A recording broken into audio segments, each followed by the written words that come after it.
Hi, welcome to our gradebook video. This is our last and final video, and we're going to focus on entering grades into the gradebook. I think you'll see that it's a pretty straightforward process. First, we will go through the steps to put in grades. Then what we will do is we will go online and we'll actually put some grades into a gradebook. I'll also point out some handy features that we can use along the way for doing mass assignments of grades and entering in comments. So with that, let's go ahead and let's get started.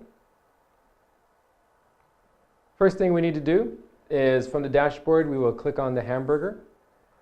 Then we'll click on Gradebook, then Grade Sheet from the Features panel. We will make sure that we have the right class selected, and that's available on the class list up on the top. Then we're going to click on Enter Scoring Mode from the right-hand portion of the page, the upper right hand. The screen will then go into data entry mode, and we'll use our enter key, like a keypad, 10 key by touch, to enter in grades going down the list.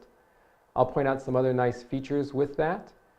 Then I'll also show you how you can enter in some comments and scoring clarifiers.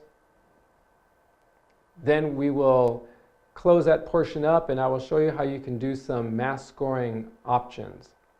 So with that, let's jump into the system. I'm at my dashboard already. I'm impersonating a teacher. I'm going to click here on the hamburger. I'm going to go to Gradebook, Grade Sheet.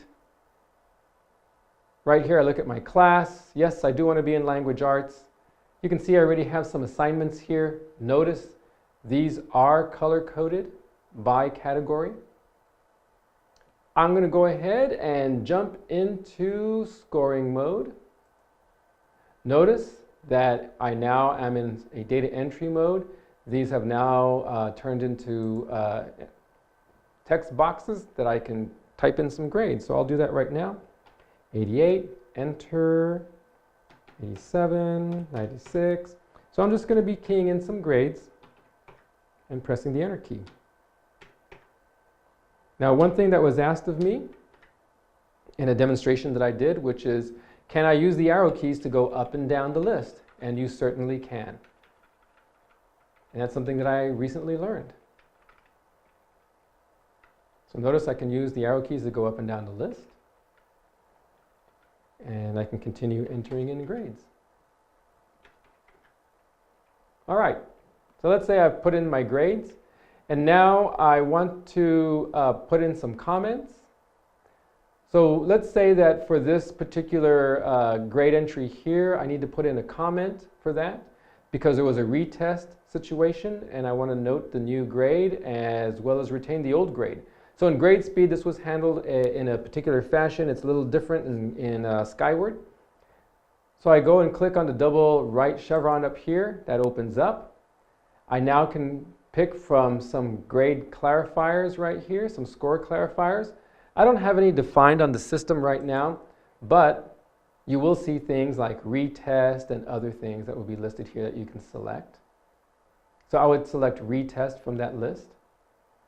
Then right over here in the comment area, I would put on here prior score was I believe it was a 50, 55, something like that. Sorry, it was a 45. And then I can click over here and put in the new score. And that's how I would annotate a retest or a rescore. In the Family Access portal, what the parent would see is they would see the assignment, they would see the new score. Next to it, it would say rescore or retest, depending on which clarifier I had picked. And then they would see the comment, prior score 45. Also notice that you have some other options here. You can check off this checkbox here, and what that does is it removes this grade from calculations. I could also click off here to mark this as a missing assignment, and then I can also put in comments wherever I want. There are going to be a standard set of comments to choose from, or you can just type in whatever you like. It's a free-form box as well. Notice that my averages are being calculated right here on the side as I'm putting in my grades. Notice that when I put in a comment, I do get a little comment box right here, little comment icon. If I have a no count situation, I do get a no count icon as well. If I get a missing, if I click off on missing, I do also get a little missing icon as well. A couple of things to note. Your comments do stay until you physically delete them by clicking in the box and erasing it. So let's say that you put in some comments and then you decide that you're going to erase all the scores and re-enter them for some reason or whatever, or just maybe you want to erase all scores. The comment stays behind. You have to come back and actually remove that comment manually. There is no way to mass remove comments. Another thing to note is that we will have the ability to adjust scores in mass, and you will see some other icons appear should you exceed your max score value. So let's move on to that. I'm going to go ahead and close this down and just leave it at my scores, and I'm going to look at my mass score options, and I get to the mass score options up here by clicking on the title, and here's my mass score option. Through this form, I can select to give every assignment or every student a standard score. I can also choose to overwrite existing scores if I want. If I don't click this off, then it will assign this grade to everyone who doesn't have a score. So I have that one option, like if I want to give everybody 100 or whatever value I want to key in. I can also adjust all scores. So if I select this option, I can say, well, you know what? I'm going to give every score an additional 15 points. I'm going to bump everybody up by 15 points. I can also remove all scores if I want.